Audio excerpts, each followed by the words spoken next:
Coming up on In-Flight Snack, the Jets lose a terrible game late night in Las Vegas. The offense continues to struggle, continues to be anemic, continues to go down the drain and send this season down the drain as they've now lost 2 in a row. They're 4-5. The season's falling fast. And it's falling because of the quarterback and the head coach. They need to make a change at the quarterback position or the head coach will lose his position. That's how I see it. Bilal and I broke down the game. What went wrong for the Jets? How can they move forward from this? Is there an opportunity for them to salvage the season, make the playoffs? We talked about all of it and a whole lot more coming up next on In-Flight Snack. Today's episode is brought to you by Bet Online. The last of the major pro sports leagues is off and rolling, and college basketball is ready to go as well. Bet Online remains your top spot for all your live betting action and contests. NFL, college football, UFC, and NHL are all in full swing. Bet Online is your number one source for wagering news, odds, trends, and predictions. All the hoops betting action, along with every sport available at your fingertips with both desktop and mobile access anytime. Head to Bet Online today and remember to use our promo code BELIEVE, that's BLEAV, for your 50% welcome bonus on your first deposit. Bet Online, where the game starts. Let's go empty. Shotgun Fitzpatrick. Underneath. Powell catching current. Powell stays on his feet. He's gone. Touchdown. Jets. Below Powell. Hurts facing a four-man rush over the middle. It's intercepted. Picked off by Tony Adams. Adams on the run. Breaking tackles. Tossed down inside the 10. Tries this year. Wilson looking to the end zone. The two-point try is good. Takes the snap, drops the throw on 4th and 8. Well protected, looks left, heaves a bomb down the middle of the field. It is broken up by Jordan Whitehead. The Jets are gonna win it. Let's make sure we play like the New York Jets. Let's go to eat a damn snack. Yo, it's Quinn Wins here, and you listen to In-Flight Snack on the Believe Podcast Network.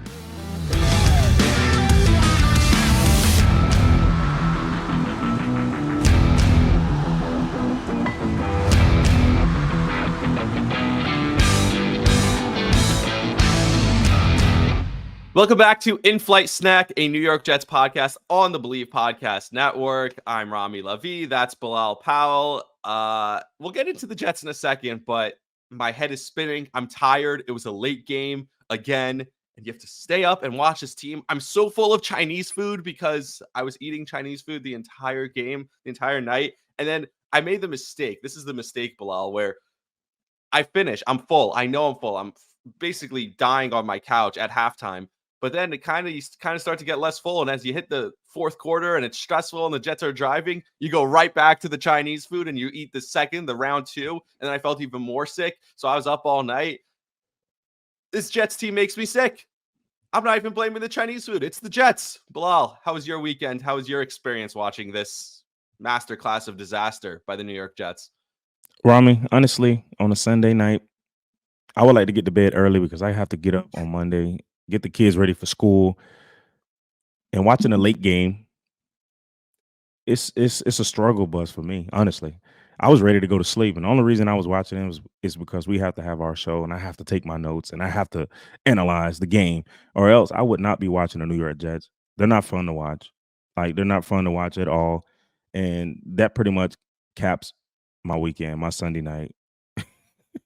Yeah, and typical Jets, they kept it close, right? Like typical Jets, they had to keep it close to keep us locked in, to keep us engaged. Like they couldn't just get blown out because that would be too easy for us. And somebody said they were on the red-eye flight back from Vegas last night with a bunch of Jet fans, one of my coworkers, and he's like, this plane smells like beer and regret, which is what a Vegas flight usually smells like. But only now he's like, it's littered with Joe Namath jerseys and Sauce Gardner jerseys. And it's bad enough. I talked about last week being on the train home from MetLife Stadium, and that was bad at 1 a.m. Can you imagine sitting on a whole ass flight back to the East Coast from Vegas in your Jets jersey, soaked in beer, and just depressed off your mind after that game? I can't, and I'm sure that those flights probably were Allegiant. Oh my God! Yeah, exactly. Air. More money to the Raiders. You got to pay for the window seat, and you have to pay for extra things. You have to pay for your seatbelt. So I'm pretty sure that was a frustrating flight back home, man. Yeah, dude. And my dad texted me. The first thing he texted me after the game, I'm pretty sure he gets all the tight ends confused, although I don't think he knows who Jeremy Ruckert is. But I'm pretty sure he gets Conklin and Uzama confused because he texts me, the only thing Conklin is good for is holding penalties and knocking the ball away from Garrett Wilson on a Hail Mary. I'm like, that Oh was yeah. two different people. But yeah, I mean, come on. Hey, that's where we are right now as Jets fans, right? Just everything's delusional. Everything You know what's is crazy? You have to laugh at some point because if you don't laugh, it's just going to be the same thing over and over again of just us sitting here yelling and complaining and getting angry because we can't do that. Eventually, you can't do that. And it's you think about where this team was, and let's get into it a little bit now. They were 4-3 going into the bye, and we were, or sorry, 3-3 going into the bye, and we're feeling really good. And we said this, we have 3 games: the Giants, the Chargers, the Raiders. 2 of them are in our home stadium. Technically, one's a road game, but this is an opportunity to come out of the bye and really take a chokehold. And now, when you look back at the totality of those 3 games, they were terrible in all 3 of them. They should have lost the Giants game. They get blown out on Monday Night Football at home against the Chargers. And then this dud where they're in it till the end until they're not. Zach Wilson didn't make any plays to lose the game early on. That was what I was thinking. I was watching the game. I'm like, all right, he didn't lose us this game until he did, until he made the one big mistake that he always makes. And now when you look at this team, they're 4-5. And I don't see a way that this team's not going to be 4-7 because they have the Bills and the Dolphins coming up. And I don't see any way they beat this team. absolutely not. And honestly, I'll be honest with you, Rami. This team with a decent quarterback, I'd say would be 7-2. Yes, With a decent quarterback, 7-2. Josh Dobbs is sitting there. Yes, with a decent quarterback, the New York Jets will be sitting at 7-2 right now. I think we beat Kansas City if we had a decent quarterback. I think we beat the Chargers if we had a decent quarterback. You beat them with me at quarterback, I think. Yo, Honestly, Bilal, do you listen. complete that pass that Garrett missed? The pass that Garrett missed to Lazard on the Absolutely, right side? absolutely. Oh, yeah. I would have to flip it because I'm a lefty, so it would have been flipped. You know, I'm 1-1, man. I'm 1-for-1 in the league, man. You know, Really? I'm 1-for-1. Yeah, I'm Oh, I 1 have for to 1. pull So up that I play. absolutely, that was wide open as you can get. Come on, Dude, Garrett. I don't know I where have he to was complete that pass. throwing the football.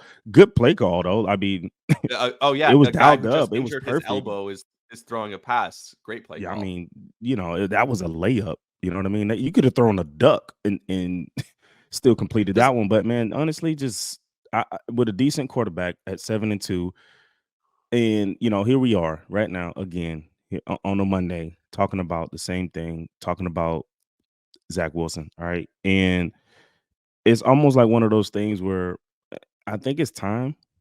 It's time. It's time to see another quarterback in New York, like because you see the defense fighting and they're fighting, and you arguably have one of the best defenses in the franchise history, but you just can't get it right on the other side of the ball. Like, do you change play callers?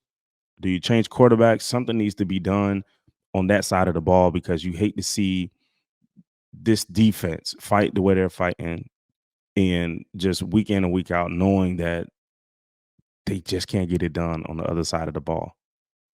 1 week ago today, you and I talked about the Jets' opportunity in the division.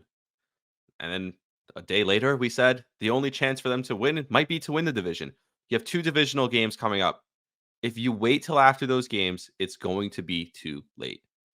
You made this decision already last year. It's not like it's a new decision, so it shouldn't be a difficult one. Move off the starting quarterback. If anything else, if it doesn't do anything else, it'll lighten the mood in the room. At least Zach Wilson or Garrett Wilson doesn't have to answer questions in the media about it anymore. Sauce Gardner doesn't have to answer questions about it in the media anymore. Robert Saleh doesn't have to answer questions about it in the media anymore. Just it makes the mood lighter. And one thing I want to get into, and we'll get into it now, is the self-inflicted wounds, the mistakes that they've made. And I blame Robert Saleh for most of it because he's the head coach and the penalties are there.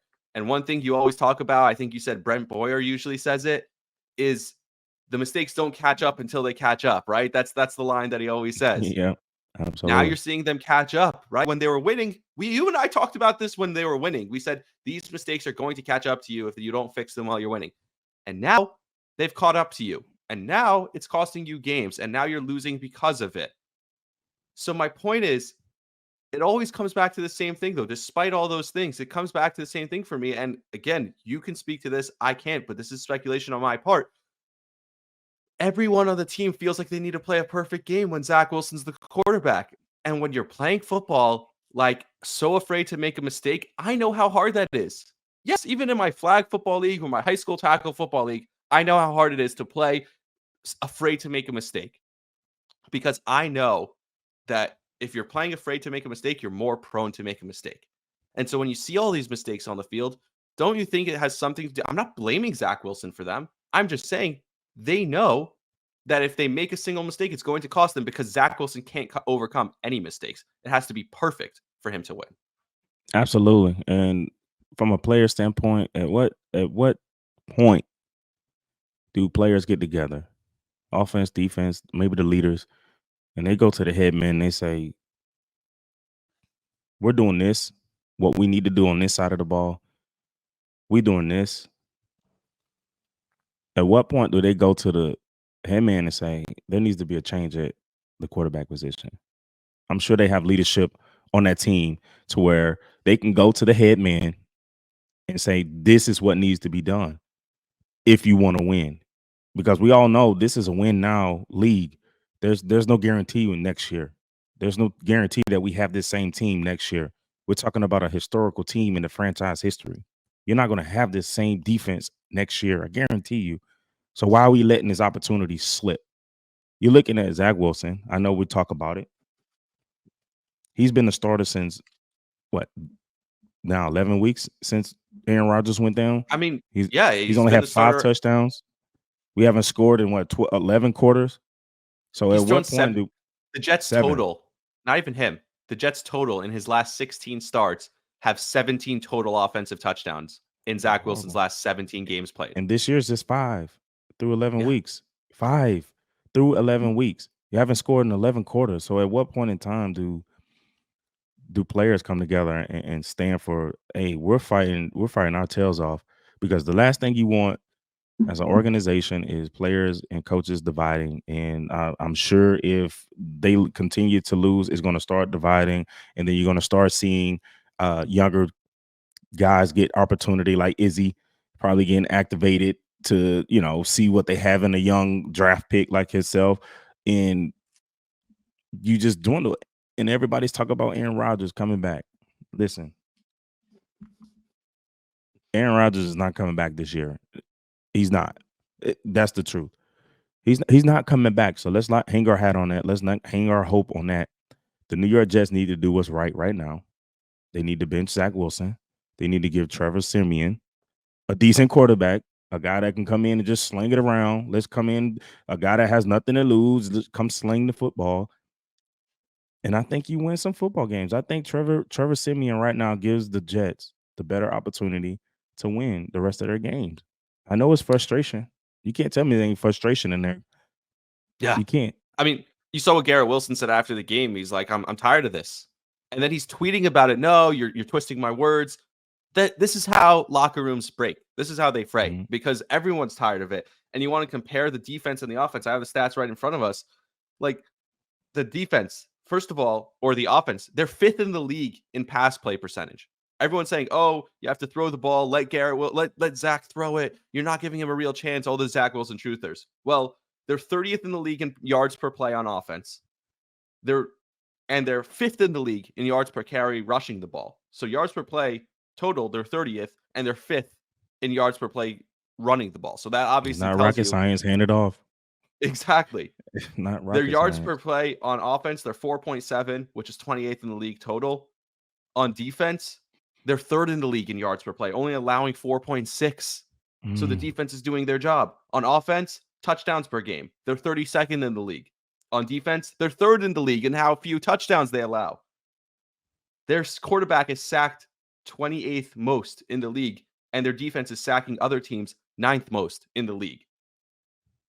Their pass opponent's yards per play, their pass defense is 2nd in the league. My point is, there's a discretion here. The running game is good. The defense is great. The offense passing the ball sucks. And you said it, the opportunity is slipping away. Now's the chance. You have nothing to lose. Here's what's And you're coming up getting for into this the team. divisional play too, Rami. Like, it's time to make a Yeah. change. Like, you can't let this opportunity slip. Exactly. You cannot. And then here's the schedule after it. You have Buffalo and Miami, like we talked about. What, you're gonna wait till you're 4-7? The games after that don't They get lose super those easy. two. They might as well start packing up. Yeah, They might as well exactly. pack The up and season's get ready over for if you lose vacations those. in the off season. Exactly. So why wait to that point? And then the games the rest of the way. Atlanta's not an easy game. It's not a tough game. It's not an easy game. Houston just became a really difficult game. That's a game that they're a playoff team at this point with a guy, CJ Stroud, who's looked like an MVP the last few weeks. And then you go to Miami again. You're home for Washington. They've probably given up on the season. That's an easier game. But then in Cleveland and in New England to end the year, this team hasn't beaten New England since 2015. And Cleveland is a great team. Just beat Baltimore. Their defense is incredible. There's no wins on this schedule the rest of the way. This team could end up losing 12 games this year. You don't think this team could be 5-12? So do something now, because we know this doesn't work. We don't know what the alternative looks like. But don't keep telling me that the alternative is worse, because you're basically saying that I don't value what Garrett Wilson's doing on the field. I don't value what Sauce Gardner's doing on the field. I don't value CJ Mosley's incredible year. And he was all over the field again last night. The guys that are working their tails off. They're working their tails off. Williams was so good last night. Breece Hall is great. And if you're continuing to fail with this quarterback, you're basically telling the rest of the roster, we don't value anything that you guys are doing for us. And that's where Robert Saleh is going to lose the room. And not only that, there's a difference between losing. If they lose and they don't make the playoffs, look, at 4-5, I think the season's over. I don't think they're making the playoffs. That schedule the rest of the way, 4-5, they'd have to beat some teams that right now I don't think this team can beat. But here's the thing.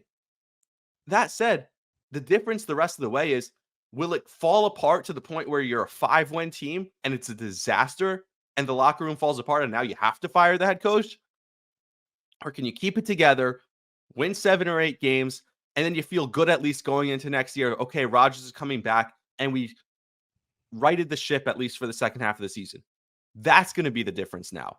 Are we going to get to a point where we're looking at this like we let all hell break loose and the locker room frayed and everyone's mad at each other? Or can we right the ship and that falls on the head coach? This is the time. You love to give your motivational speeches. You love to stand up there and be a nice guy and be the team-friendly guy. Cool. This is the biggest challenge of your career, and it's going to change and make or break your coaching career as a head coach, Robert Saleh. Go make a move right now. It's right there. The opportunity is right there. Even losing to two times in a row consecutively, and right now they have a good they still have a good opportunity. Third in the division with 2 divisional games back to back. They can win, but they're not going to win with Zach Wilson playing. I'm sorry to say it. They're not going to win. He doesn't bring the enthusiasm. He doesn't bring the confidence that the offense needs right now. You're talking about 5 touchdowns in 11 weeks. 5 thrown touchdowns. We're talking about an offense that arguably on paper is probably one of the most talented offenses, despite the injuries up front. I get it. I understand it. It happens. Everybody's facing injuries. But you still just need a decent – you need someone that can manage the game, and Zach Wilson is not that dude. He's not. And then you look around at what they're doing as far as just having situational football. He doesn't have that awareness. He doesn't have that awareness. Even on the late in the game, he had the scramble to the left side. He had a wide open receiver right in his face, and he ran to get he ran to get the first down, the conversion. The interception, he had a wide open receiver, and instead he's staring down the one guy. He's staring down. I mean, it's elementary things. And when I saw the game plan, that was the most basic game plan I've ever seen, but I talked to you about that. Coming off of a Monday night game and then having to travel over to the West Coast, you can't put in all this exotic stuff when you're trying to game plan. And I knew that was going to affect them. And I told you, being on the road, having a short week, they're not going to beat the Raiders. I knew it. I knew it wasn't going to happen because I knew how simple the game plan was going to have to be going into that week, because you lose a day traveling. You lose 2 days actually, because you're playing on a Monday, and then you have to jump into next week, and then you have to travel on Friday. You lose so many days to prepare. And I saw a watered down game plan, a game plan that you can't win with in the National Football League. You cannot win with that. Like, Zach Wilson was locking in on Garrett Wilson the entire game. Oh, The entire game. The last throw he threw, he was locked in. I'm like, go through your progression. Go through your progression. Like, I don't understand it. That's basic football for all those Zach Wilson fans. That's high school. That starts in high school, of going through a progression, understanding coverage. Obviously, when you get to this level, you disguise coverages, but you still have to get through your progression. You can't. That's the number. I'm teaching that in 5th and 6th grade football. I'm telling my quarterback, you have to move the safety. If we want to attack vertically, move the safety opposite and throw opposite of your eyes. If I lock in here, he's going to just track your eyes. Defenders are taught to track your eyes. And I don't think that's in Zach Wilson's head, of having that football IQ and savvy that I talked about, that veteran savvy of being able to manipulate the defense with his eyes. Once he's locked in, he's locked in. And now that defenses are seeing that, it's probably the easiest thing that you can do. We're going to either blitz him, or we're just going to follow his eyes. And Zach Wilson will lead you to the promised land as a defender. If you want to get an incentive, and you need to get an interception, and you got Zach Wilson coming up, just watch his eyes. That's the easiest thing that you can do. And I'm tired of seeing that from a guy that is one of 32 starters every week. I'm tired of seeing that. That's some stuff that should have been handled year 2, and we're still facing the same thing. We're facing the same scenario as last year, having a horrible offense and a great defense. They finished high last year, top 5 last year, and they're doing the same thing this year. And you hate to see that go. Not better. You don't get that. You don't get that 2 consecutive years. You don't get that, man. Like, I don't think people realize, all these Zach Wilson fans, I don't think you realize, like, I talked to you about it earlier, right? I told you, I said, man, listen, this could be an historical time for our defense. Well, that was when we had Aaron Rodgers. When Zach Wilson came, it was like, okay, Super Bowl contender went out of the door. Zach Wilson came, it said, okay, just win some games. Like, we're not even talking about the playoffs right now, Rami. I'm gonna be honest with you. I think the playoffs are a long shot. I might go bet and bet. I might fly out to Vegas and put up a big bet on that. That's a long shot. All right. If they don't make that change, they're just gonna watch this season just dwindle. And you hate to see it, because, man, this defense, I mean, you talk about 2 of the best corners. You're talking about 2 of the best linebackers and the best defensive line. Like, you don't get that on a defense. Like, you do not get that, man. And I hate to see it. And then you're talking about a running back that's averaging over 5 yards a carry. Just feed him. Find a way. I don't know. I'm almost tired of talking about it on our episodes. You would have thought by now, going into week 12-ish, we'd be talking about different things, but yet we're still talking about the same things, just in a different way. And I'm trying to be nice about it, but it's frustrating. I'm frustrated as a former player to watch defensive players like fight, and there's no accountability on that side of the ball as far as holding him to a certain standard. You know what I mean? Like, now they have to pick up their standard to fit his standard. And it's not like that. Like, find somebody else that can do the job. Like, I can go out there and throw and lock in on my read. I can do that. I can get out there and throw a hitch and lock in on a hitch route. I can do that. And, like, I can do that. Like, anybody can do that. You can go get a guy that is on his couch to go do that. Like, find somebody that can help you win football games from the quarterback standpoint. Because right now, that's the weak link of the offense.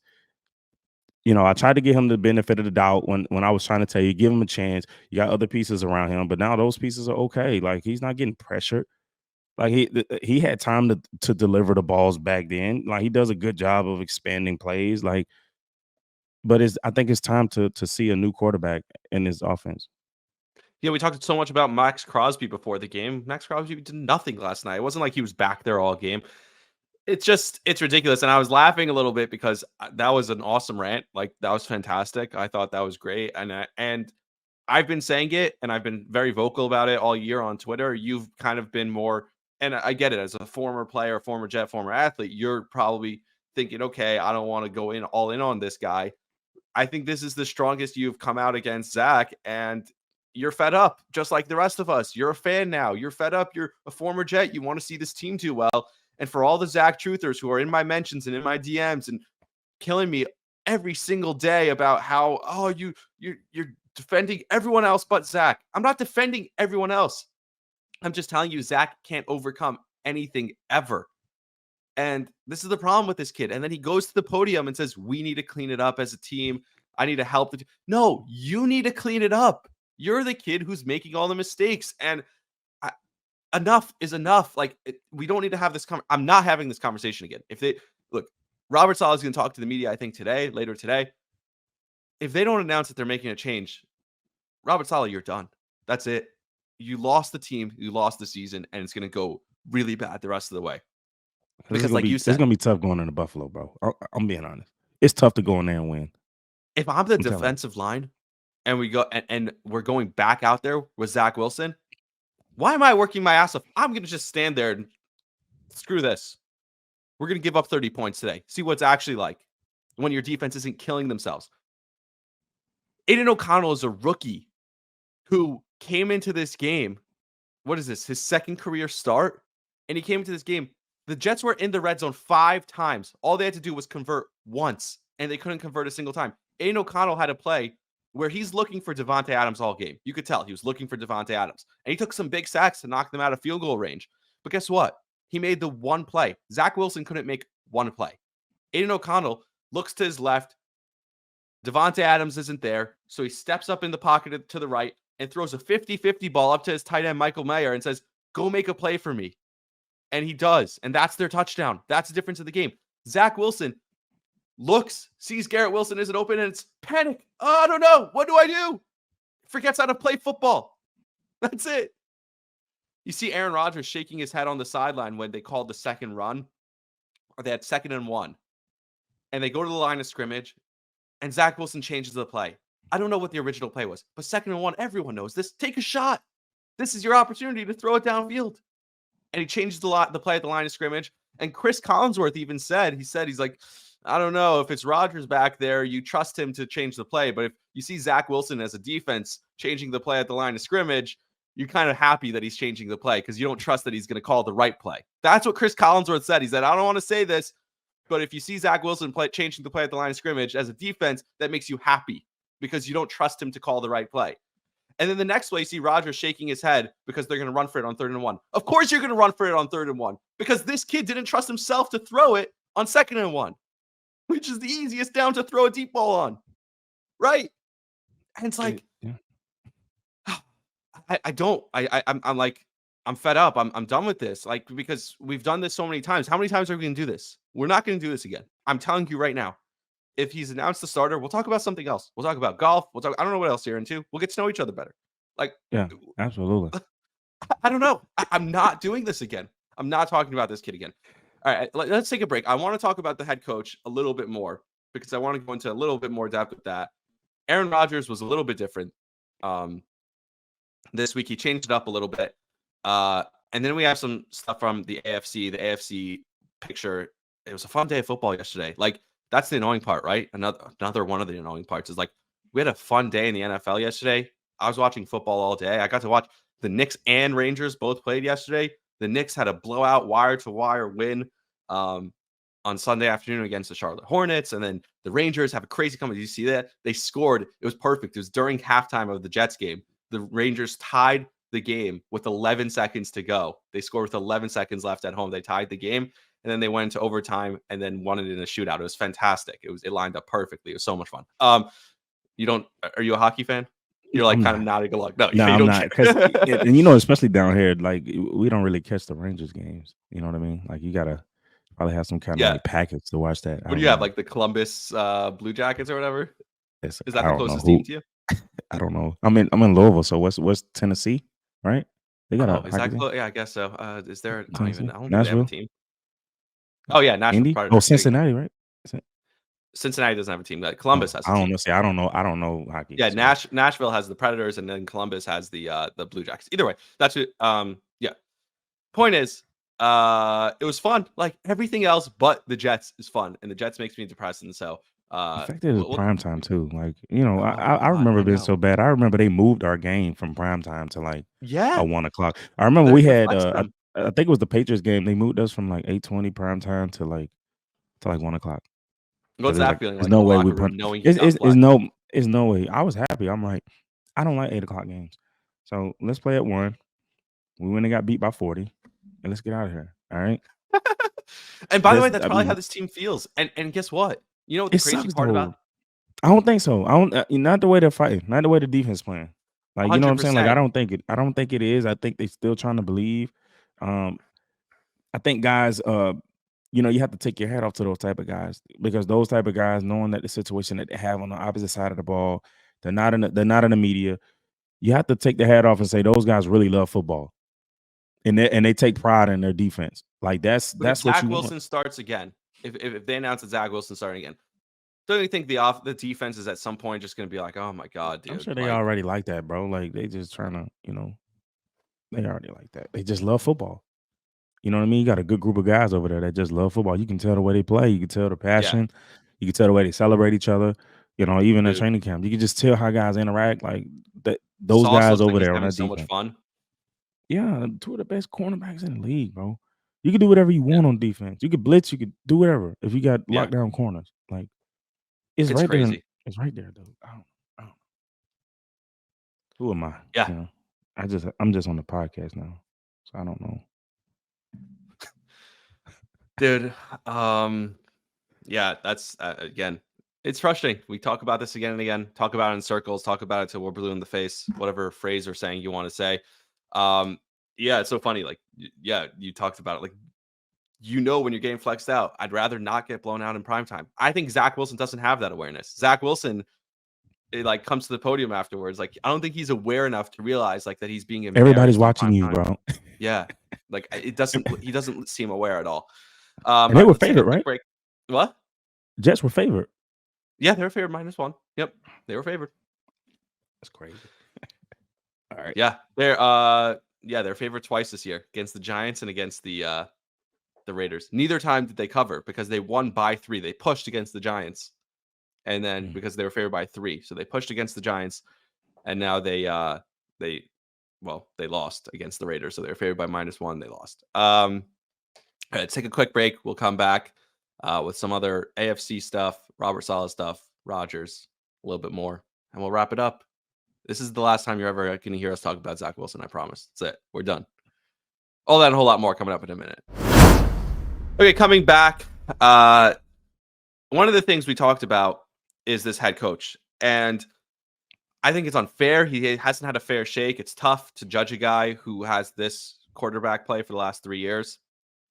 But at some point, you have to look at Robert Saleh and say, hey, man, this team's undisciplined. This team makes mistakes.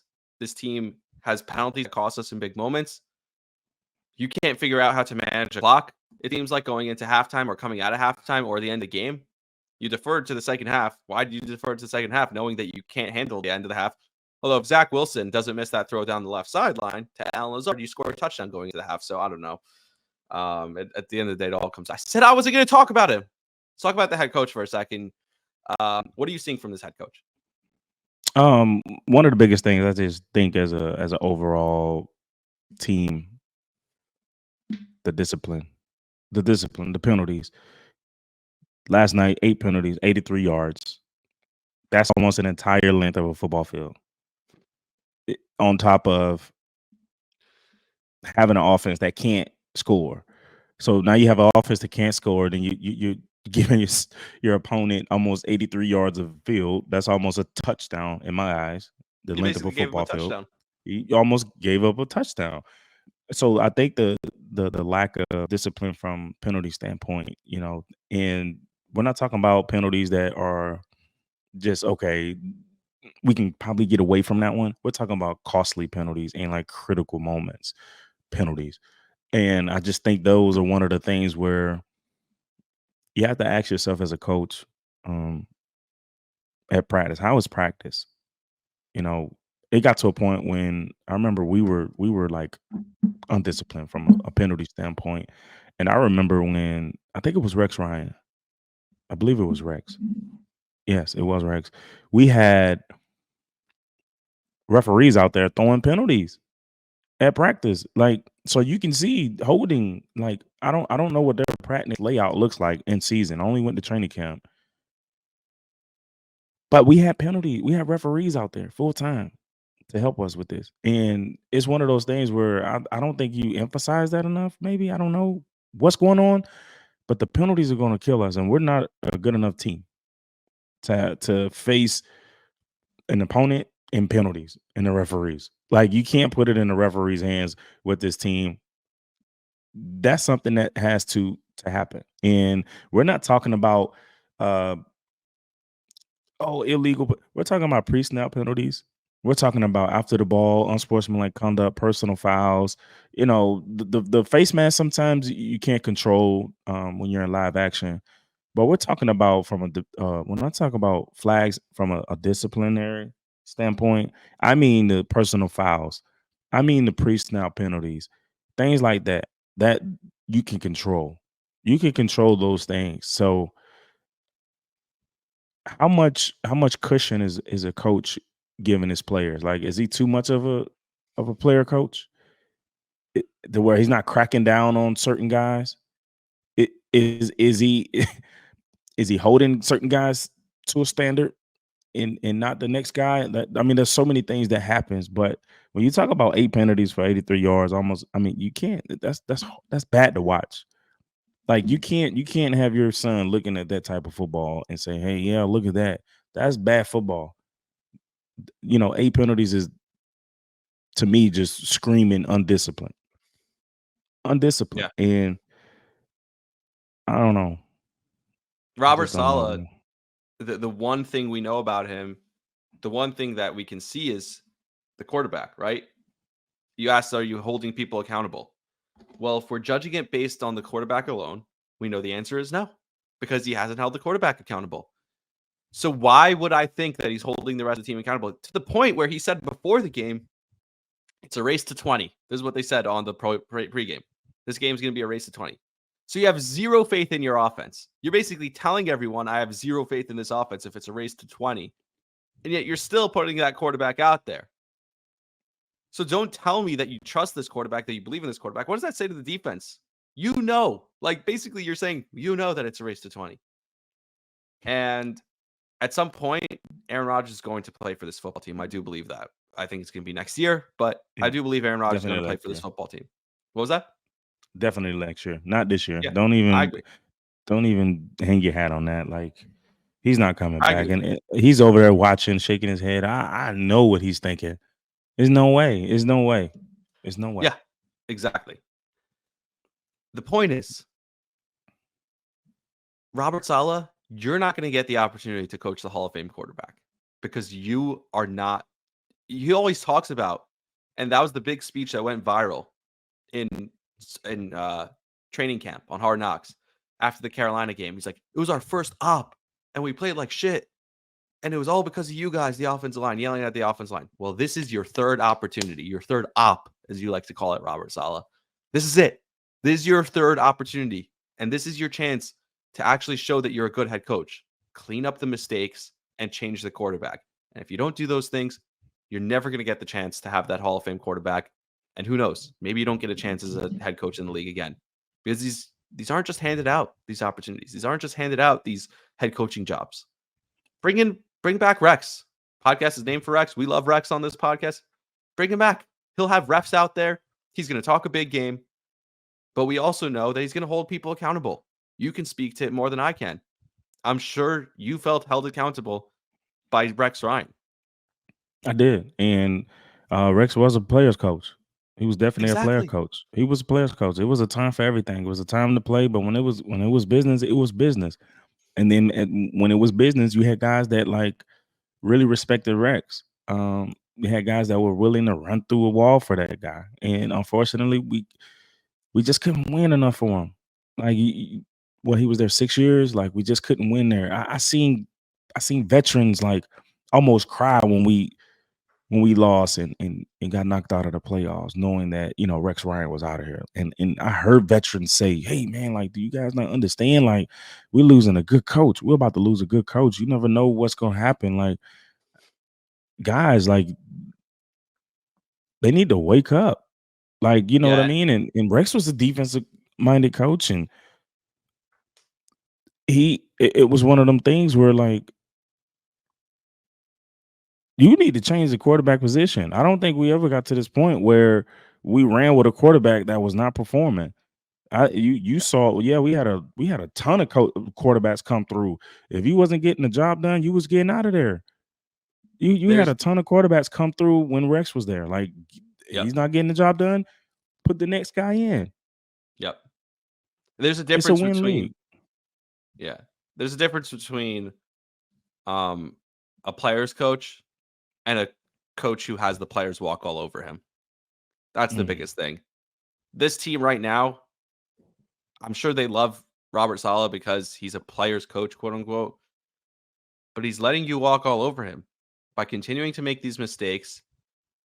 Like you said, these guys don't love him the way you loved Rex, because if they did, they wouldn't keep making these mistakes. They'd be more disciplined. And I think this is a guy. I think they go to Rex. We would have players go to Rex and say, hey, that quarterback position need to be handled. If you're talking about the defense, that's where I think the difference is between the two coaches. Like, Rex would have been had that happen. Honestly, that's the truth. Like, nothing against Coach Saleh. Like, he has a very good defense and what they're doing over there. But I just think that's the difference in it. You know what I mean? We mentioned Aaron Rodgers. I liked that before the game, he kind of changed it up a little bit. He wasn't out there on the field throwing before the game. I think he understands. He has some awareness. I'm glad to see he has some self-awareness, that he knows that it was taking too much away from the team and it was just me focus. He still is posting on Instagram the night before the game at like 1 a.m. out on the strip with Devontae Adams. I don't love that. He still said that he'll be back next month to Melissa Stark on the NBC broadcast. So again, he's still making it about himself, but I think he's kind of allowing himself to fade back into the background a little bit. And that's smart, because I think he wants to let this team try and figure it out. But I don't see him coming back because the season is lost. And it's not only lost because you're 4-5, but the AFC, we talked early in the year about how good the AFC is. And then as the year progressed, the first few weeks, like, oh my God, some of these teams are really bad. The Jets are right there in the AFC. Well, the AFC is back to where we thought. It's not only back to where we thought, it's better than we thought. I'm just going to run through some teams. Houston, really good. Cincinnati, really good. Buffalo's better than you. Miami, Kansas City, Cleveland, Baltimore, Pittsburgh. Pittsburgh's 6-3. They have like a negative point differential. They lose the yards battle in every single game, and they still find ways to win. So don't tell me, like, that's the difference between Kenny Pickett and Zach Wilson. Zach Wilson has way more talent than Kenny Pickett, but he doesn't lose you every game. He's not good at all, but he's not costing you the game. Zach Wilson is costing you the game. So Zach Wilson truthers, if you want to see, I'm not talking about the quarterback anymore. Las Vegas, they beat you. They're in the playoff race now. They're better than you. They're 5-5. The Chargers beat you. You brought them back into the picture. They gave up 41 points to Detroit, but they're still back in it. And Jacksonville is definitely better than you, even though they lost this week. It's 11 teams, right? 1, 2, 3, 4, 5, 6, 7, 8, 9, 10, 11 teams better than the Jets in a conference of 16 teams. You're the 12th best in a conference of 16 teams, and only 7 make the playoffs. So I don't think the playoffs is an option for this team. The question is, how bad does it get? Where do they go from here? Honestly, I had something for you. Right now, the AFC North is the best division in the league. They have 3 teams right now with only 3 losses. Yeah. So they only have 1 team with 4 losses in the division. As a whole, they only have 13 losses in that division alone in the conference. But guess who leads the conference in losses as a division? The AFC East have 20 losses. So the New York Jets are still in a good position if they can put it together, dude. Like, it's insane that right now Because they could win the division. They can. That's what I'm talking about. So you're looking at this, and we talked about it and how perfect it was lined up because they found a way to keep themselves in the middle of the pack. So now you're looking at it like, okay, as a division, it's still up in the air as a division. They have 20 losses combined, right? The AFC North, 13 losses. So that's the best division in the league right now, right? The New York Jets still have an opportunity, and they have two opportunities lined up right now. And you have to ask yourself as an organization, like, I don't know. I wish I was a fly on the wall. What do? You can't wait until we lose to the Buffalo Bills. You can't wait till then we lose again to the Miami Dolphins to say, okay, we need to make a change at quarterback. It needs to be now. And I know you don't want to talk about the quarterback, but the opportunity is still in reach right now for this. All right. And I'll tell you this: if there's no change, just end the discussion. All right. Bring in the younger guys. See what you have in your younger guys. Give them an opportunity to play, because the playoffs will be out of reach if you don't make a change. I don't see the New York Jets winning if that quarterback, I know you don't want to talk about, is taking snaps on Sunday. And you look at the entire layout of the AFC conference, and the Jets are still alive. It's not over, but it is over in a weird way, because if you don't make the change, I don't see them winning. Yeah, and that's it. That's what it comes down to. This is on you, Robert Saleh. Make the change. Make it today. Just do it. Just rip the Band-Aid off. Just say it, because if you win the next two games, then you're 2-0 against Buffalo. You're 1-0 against Miami, and its division falls even further. Buffalo's defense is a mess right now. They're playing tonight. We'll see. I think Denver has a chance to beat them tonight. It's going to be a short week for Buffalo. They're going to be coming off a Monday night game. I think you have a chance to be better than Buffalo. I think you have a chance to be better than Miami. They haven't beaten anyone over 500.